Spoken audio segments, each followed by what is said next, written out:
मध्ये तुम्ही ज्या ठिकाणी सर्वत्र निवडणूक वातावरण चालू आहे, तर तुम्ही जनतेसमोर दादाचे कोणते विचार घेऊन जाणार आहे? तर जेव्हा तुम्ही नागरिकांसमोर जाणार तर आपल्या पक्षाचा जाहीरनामा काय असेल जे की तुम्ही जनतेसमोर ठेवणार? पण यावेळी जे जनतेसमोर जे आश्वासन केली जात आहे, त्या जे आश्वासन आहे ते निवडून आल्यानंतर ते आश्वासन ते काम होणार की कुठं ना कुठं ते फक्त आश्वासनच राहणार आहे?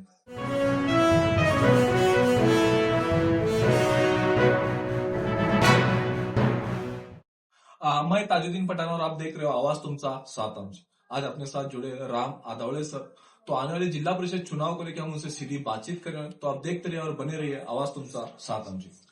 सर, ज्या पद्धतीने काल महाराष्ट्राला जे पोकळी निर्माण झालेली आहे, श्री माननीय स्वर्गवासी अजितदादा पवार, तर त्यांना घेऊन तुमची काय टिप्पणी असेल?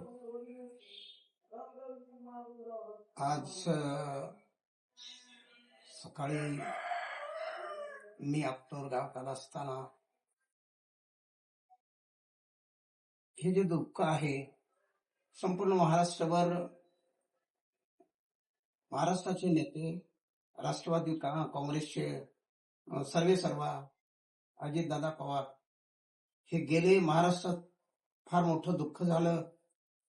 महाराष्ट्राचा एक धुरंधर नेता, सर्व धर्मीय लोकांना घेऊन चालणारा लोक, विकासाचा पुतळा, हे फार दुःख झालं। पण या दुःखाबरोबरच मला असं सांगावंसं वाटतं की दादाच्या नंतर निश्चितच त्यांच्या परिवारातला कोणतरी यावं आणि आम्हा सगळ्याला एक मायेचं पाखर, दयेचा सागर निर्माण करणारा, जसे दादा कणखर मनाचे, प्रेमळ स्वभावाचे होते तसे व्हावं, एक असं संपूर्ण महाराष्ट्राला नाही माझ्यासारख्या कार्यकर्त्याला वाटतं। दुःख तर झालं, हे काही कोणी याला थांबू शकत नाही, पण ही फार वाईट दुर्घटना आहे। या वेळेमध्ये तुम्ही ज्या ठिकाणी सर्वत्र निवडणूक वातावरण चालू आहे, तर तुम्ही जनतेसमोर दादाचे कोणते विचार घेऊन जाणार आहे? दादाचा विचार म्हणजे दादा एक परखड मनाचे होते, कणखर मनाचे होते, विकास हे त्यांच्या डोळ्यासमोर होता। दादा हे सर्वधर्मीय बहुजनाचे वाली होते, हा विचार त्याचा मुख्य मुद्दा आहे। त्यांच्याकडे जात नव्हती, धर्म नव्हता, पक्ष नव्हता, पार्टी नव्हती, त्यांच्याकडे जो कोणी माणूस झाले माणूस धर्म म्हणून ते चालत होते, आणि हा विचार मी लोकांच्या समोर मांडतोय। तर आपलं जेव्हा तुम्ही नागरिकांसमोर जाणार तर आपल्या पक्षाचा जाहीरनामा काय असेल जे की तुम्ही जनतेसमोर ठेवणार? सामान्य तळागाळातील माणसापासून ते राजकीय वरिष्ठ पातळीपर्यंत जे काही विकासाचे मुद्दे असतील, ते सामान्याचे गाव पातळीतील जे काही सामाजिक स्तराचे मुद्दे असतील, निराधार असतील, ते शेतकऱ्याच्या समस्या असतील, कर्मचाऱ्याच्या असतील, शासकीय कर्मचाऱ्याच्या असतील, सार्वजनिक समस्या असतील, सर्व समस्याचं हल दादाच्या माध्यमातून होतील या दृष्टिकोनातून आम्ही पुढे आलो। आणि मला असं वाटतं की दादा न जे काही रुजवलेलं आहे या महाराष्ट्रामध्ये, त्या दादाच्या माध्यमातून असलेले नेते आदरणीय संजय बनसोडे साहेब इथपर्यंत रुजलेला आहे, आणि ते निश्चित काहीतरी करावं यासाठी मी या ठिकाणी आलो। पण कुठे ना कुठे जेव्हा रामदास आदावळे साहेब जर निवडून येतील, तर अशी कोणती कामे असतील जे की सर्वप्रथम त्याला संपूर्ण फर्स्ट प्रायोरिटी रामदास साहेबांकडून करण्यात येईल? प्रत्येक गावामध्ये ग्रामपंचायत स्तरापासून, ग्रामपंचायत स्तर असेल, पंचायत समिती स्तर असेल किंवा जिल्हा परिषद असेल, त्या स्तरामध्ये जे कामं झालेली आहेत किंवा राहिलेली आहेत किंवा होणार आहेत, झालेली असतील तर त्यात वाढ करण्याचा प्रयत्न करणार आहे, आणि बॅलन्स असतील तर त्याला सुरुवात करणार आहे।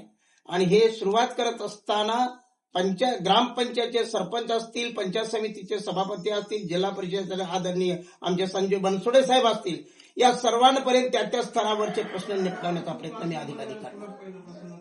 पण यावेळी जे जनतेसमोर जे आश्वासन केली जात आहे, त्या जे आश्वासन आहे ते निवडून आल्यानंतर ते आश्वासन ते काम होणार की कुठं ना कुठं ते फक्त आश्वासनच राहणार आहे? मी तुम्हाला या प्रसंगी सांगू इच्छितोय, आश्वासनातला हा एक मी नाही, काम हे माझं ब्रीद आहे, कामाला मी प्राधान्य देतोय, बोलण्यापेक्षा काम हे महत्व आहे। कर्मण्यवाधिकारते हे शब्द जे आहे ते माझ्या मनात आहे, त्याप्रमाणे मी कामावर भर देतोय आणि काम करतोय। मी बाबासाहेबांची एक तुम्हाला लाईन आठवण करून देऊ इच्छितो. शिक्षण हे वाघिणीचे दूध आहे, जे कोणी त्याला ग्रहण करेल तो गुरगुरल्याशिवाय राहणार नाही. पण ज्या सध्या स्थितीला जिल्हा परिषद शाळेची जी अवस्था, ज्या पद्धतीमध्ये त्याला मेंटेन करायला पाहिजे, ज्या पद्धतीने येथील विद्यार्थ्यांना ते शिक्षण फॅसिलिटी त्यांच्यामध्ये पुरवण्या पाहिजे, पण ज्या पद्धतीमध्ये ते शाळेची जी अवस्था मेंटेन करण्यामध्ये पाहिजे ती कुठे ना कुठे बघायला मिळत नाही. तर त्याला घेऊन तुमची काय टिप्पणी राहील? माझी टिप्पणी अशी राहणार आहे, शासन धोरण चांगलं आहे साहेब. शासन धोरण चांगलं आहे. शासन धोरणामध्ये शासनाचं धोरण असं आहे की शाळेचा स्तर वाढला पाहिजे. मग ते संगणकापासून ते सर्व डेव्हलपिंग असेल, शैक्षणिक साधना असतील, शिक्षणातला दर्जा म्हणजेच शिक्षक वर्ग असतील, सुंदर आहे सर. परंतु लोकांची मानसिकता अशी झालेली आहे की एक शिक्षणामध्ये इंग्लिश हा मीडियम हे एक डोक्यात बसलेलं आहे. त्यामुळे इंग्लिश मीडियमकडे लोकांचा कल झालेला आहे की इंग्लिश मीडियम हा जो भाषेचा स्तर केवळ महाराष्ट्रात नाही, देशात नाही, जागतिक लेवलची भाषा म्हणून लोक कल इंग्लिश मीडियमकडे वाढत चालल्यामुळं मराठी शाळा महाराष्ट्रातल्या ते लोकांच्या मानसिकतेमुळं थोडा बहुत मागे होत चालले. शासन स्तरावर जिल्हा परिषदेच्या शाळा कमजोर नाहीत. शासन स्तरावर जिल्हा परिषद शाळेतल्या सगळ्या सुविधा उपलब्ध आहेत. खाजगी शाळेत जे शिक्षक वर्ग आहे ते जिल्हा परिषदच्या शाळेत, मी संस्थापक म्हणून तुम्हाला सांगतोय, जिल्हा परिषद शाळेचा शिक्षक हा दर्जेदार शिक्षक आहे आणि खाजगी शाळेतला शिक्षक हा बनवलेला शिक्षक आहे. म्हणजे अधिक पर्सेंटेजचा शिक्षक हा जिल्हा परिषदच्या शाळेमध्ये आहे आणि खाजगी शाळेतला शिक्षक त्यापेक्षा थोडा कमजोर आहे. एवढंच की खाजगी शाळेतल्या शिक्षकाच्या पाठीमागे व्यवस्थापन रेटून असल्यामुळं खाजगी शाळेतल्या शिक्षणाचा दर्जा वर आहे आणि जिल्हा परिषदच्या शाळेच्या शिक्षकाचा दर्जा थोडं कमजोर आहे. कारण का तो आळशी मी म्हणत नाही, तो शिक्षणाचा दर्जा प्रशासकीय व्यवस्थेमध्ये शासन उंचावण्याचा प्रयत्न करतं, पण प्रशासनातील जे व्यवस्थापन असतं त्या व्यवस्थापनावर डिपेंड असल्यामुळं तो दर्जा थोडा बहुत कमजोर वाटतो, कमी वाटतो. पण कुठे ना कुठे खाजगी शाळेची जी पटसंख्या बघायला मिळते आणि जिल्हा परिषद शाळेच्या पटसंख्येमध्ये जे घट होत चाललेला आहे, तर ते जिल्हा परिषद शाळेची पटसंख्या वाढवण्यासाठी आपल्याकडून काय मागणी? हेच सर की लोकांच्या मनातील जी मानसिकता आहे ती मानसिकता बदलली पाहिजे. आज सध्या काय गरज आहे, प्रथमतः महाराष्ट्रातील मराठी माणसानं मराठी भाषा शिकली पाहिजे. मराठी भाषा शिकवायचं असेल तर त्या प्रत्येक गावामध्ये, प्रत्येक खेड्यामध्ये इंग्लिश मीडियम तर चालू होत नाही आहे, पण प्रथम मातृभाषेतलं प्राथमिक शिक्षण त्याने केलं पाहिजे. हे लोकांच्या मनामध्ये ज्यावेळेस रुजेल त्यावेळेस मराठी भाषेचा दर्जा म्हणून मराठी वाढण्यासाठी प्राथमिक शाळा वाढल्या पाहिजे आणि प्राथमिक शाळेची संख्या वाढते ऑटोमॅटिक. म्हणून प्रत्येक व्यक्तीनं आपला मुलगा प्राथमिक शाळेत गेला पाहिजे. प्राथमिक शाळेत गेल्यानंतर 4थी पर्यंत आल्यानंतर त्याची मराठी भाषा पक्की झाली पाहिजे. ज्यावेळेस मराठी भाषा पक्की होते त्यावेळी त्याचप्रमाणे त्याचे इतर विषय सुद्धा पक्के होतात. ज्याला मराठी येते, लिहिता वाचता येते, त्याचं विज्ञान पक्क होतं, गणित पक्क होतं आणि बाकी इतिहास वगैरे वगैरे पक्क होतं. मराठी प्रथम आली पाहिजे.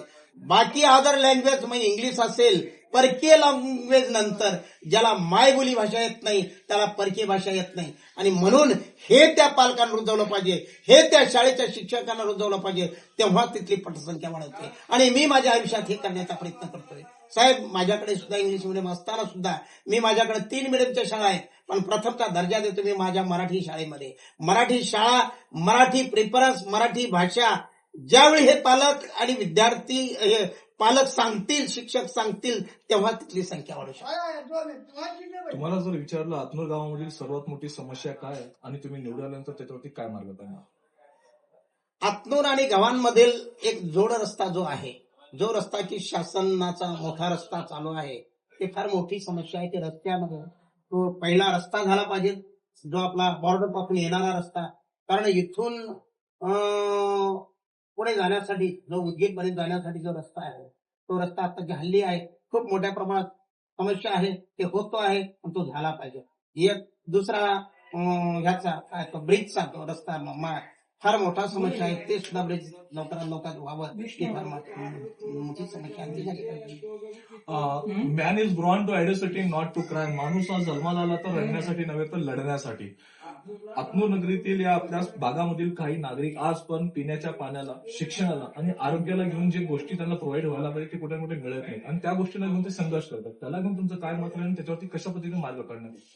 हे बघा, ज्या काही समस्या आहेत त्या समस्येचा हल निराकरण करण्याचा माझा अधिक प्रयत्न राहील. या जनतेतील कमी जास्त त्रुटी घेणार आणि शासन स्तरावर भाऊच्या माध्यमातून, आमदार बनसोडे साहेबांच्या माध्यमातून पुढे नेण्याचा मी अधिक प्रयत्न करेन. यावेळेस मतदानासमोर तुम्ही जनतेसमोर कोणत्या कामाच्या आधारे त्यांना मतदानाची अपील करणार आहात? गेल्या 25-30 वर्षाखाली मी राजकीय कार्यक्षेत्रामध्ये वावरतोय, शैक्षणिक क्षेत्रामध्ये अधिक काम करतोय. शिक्षण हे वाघिणीचं दूध तुम्ही म्हटल्याप्रमाणे प्रथमतः माझ्या आयुष्यात शैक्षणिक प्रक्रिया या जिल्ह्यात चालू केली आणि माझ्या घोणसी गावामध्ये शैक्षणिक कार्य पहिलीपासून सिनियर कॉलेजपर्यंत चालू आहे. आजूबाजूचे जवळपास 100-150 कर्मचारी त्या शैक्षणिक क्षेत्रामध्ये वाढत आहेत. गेले 92-93 पासून ते आज तागायत मी लोकांची फ्री शैक्षणिक सेवा माझ्या परिसरातील करतोय. म्हणजे या जिल्हा परिषद सर्कलमध्ये मग पंचायत समिती गण गुत्ती सगळ्या गावचे मुलं फ्री सेवा माझ्या गाडीच्या माध्यमातून 92 पासून करतोय. मला या माध्यमातून लोक अधिक ओळखतात. या ठिकाणी माझे शैक्षणिक क्षेत्रात काम करणारे कर्मचारी अधिक आहेत. त्याचबरोबर कमी जास्त माझ्या मोठा भाऊ जिल्हा ग्रामपंचायतला 2 टर्म होते, चेअरमन होते. असं काम करत असताना मला लोक ओळखतात. या दृष्टिकोनातून आज आपण तर ज्या पद्धतीने जे आश्वासन जनतेसमोर केलं जातं त्याच्यावर कशा पद्धतीने काम केलं हे येणाऱ्या काळात आपण पाहत राहू. असंच बघत राहा आवाज तुमचा, साथ आमची. थँक्यू.